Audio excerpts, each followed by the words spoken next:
In this video I am talking about the new cube camera from Panasonic Lumix BS1H.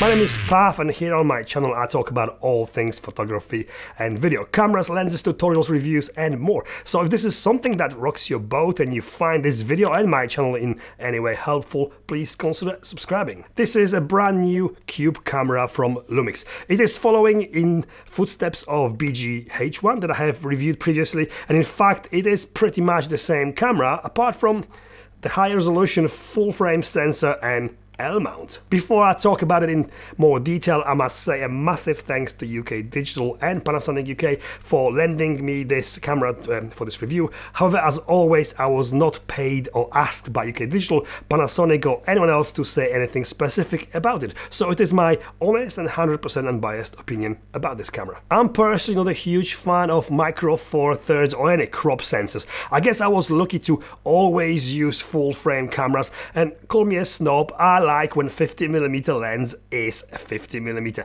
BGH1, in my opinion, is a very capable camera that certainly has got place on the market, but this is definitely an upgrade that I am excited about. That full frame makes it more attractive to me and for anyone who already is in the full frame L-mount ecosystem. It is a cinema, or if you like, video camera. What Panasonic did here is basically took an already amazing S1H and removed all the photography functions out of it, repackaged it into the cube modular body and gave us this BS1H. 6K 24p, 4K 60p with crop, no recording limits, and you get all the recording formats that you can shake a stick at. 420, 422, all I and long GOP, 8-bit and 10-bit, all possible to be recorded internally. Raw output over HDMI to external recorders as well, but I'll talk about this a little bit more shortly.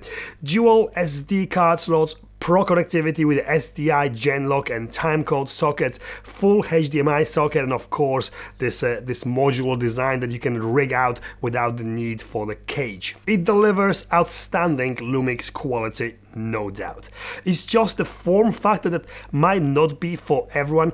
This is a camera designed for indoor usage in control environment. I said all that about BGH1 before, and this camera is no different. It comes with supplied mains lead but no battery. If you purchase a battery, you will be able to use it for run and gun shooting, but as there is no monitor of any kind, you'll have to add an external monitor as well. This is kind of must, as you need it not only to see what you're actually filming, but also to access the camera settings and menus. Coming back to the fact that it is indoor camera first, you can power and control it via a Lumix software, via computer, via LAN socket. This camera can be used directly as a standalone or as a multicam setup for live streaming. You can actually connect it directly to RTP and RTPS streaming services without the need of a computer. The camera can also be controlled via smartphone Lumix app, and you really need it if you want to record RAW externally. This is the biggest issue I had with BGH1, and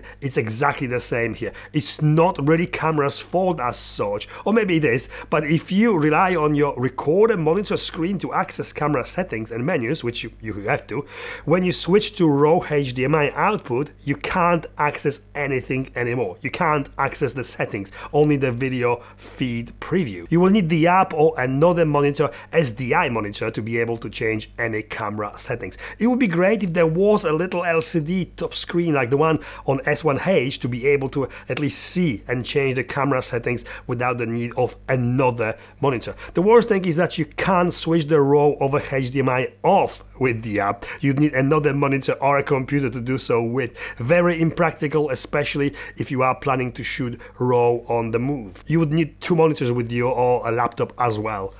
Autofocus, right? It has got autofocus, which is more than you can say about most of cinema cameras. It does work, same as with all Lumix current cameras, great for pre-focusing or for focusing on well-lit and not fast-moving subjects. Not something that you should be worried about if you are serious about filmmaking, as manual focusing is the only right way anyway. No built-in stabilization, so you need to rely on Lumix stabilized lenses, which of course are more expensive. Using a manual or cine lenses, you will need tripods or gimbals or just very steady hands. The price the camera retails for £2,999 here in UK or $3,499 in US. Not cheap and very closely priced to Lumix BS1H, which as camera features go gives you actually so much more. Connectivity wise, for production companies needing camera capable of timecode in and out, Genlock and SDI connections, saying that I must note that it is only 1080p via SDI, but also LAN and RTP, RTPS. This is a very dedicated tool for studio work, and a lot of people would argue with me that these features alone overshadow what BS1H has got more, like the screen and the ability to take photos as well. There's demand for a camera like this for sure. A lot of people do not shoot photos and do not need all the photo camera stuff at all. This is a video camera made for studio work or run and gun work if you kit it out. I think the biggest issue for me is the price. It's not a cheap camera, significantly more expensive than Blackmagic cameras, but it has got the full frame sensor from BS1H. Also, you need to take into the consideration that you have to buy lenses, monitor or external recorder, batteries and accessories to actually make it work. All must have and not optional, and all making it significantly more expensive than the price of the body only. Personally, I've always have been a hybrid shooter and I wouldn't use half of the functions of this camera for what I do, but I can see that there will be a real demand for it. Surely not a camera for everyone, but one used correctly and in the right environment and for the right job could be a game changer for a single filmmaker or a production company, especially for anyone who already is invested in a full frame Lumix system and L mount lenses. It is small enough to be used on a gimbal or even a drone, great used handheld for run and gun style of shooting, and the camera that can be rigged out without the need of the cage. Cool stuff. And this is it from me. I hope you liked this video, and if you did, please give me the thumbs up. Please follow me on Instagram for photos and videos from all of my reviews, and thank you for watching. See you next time.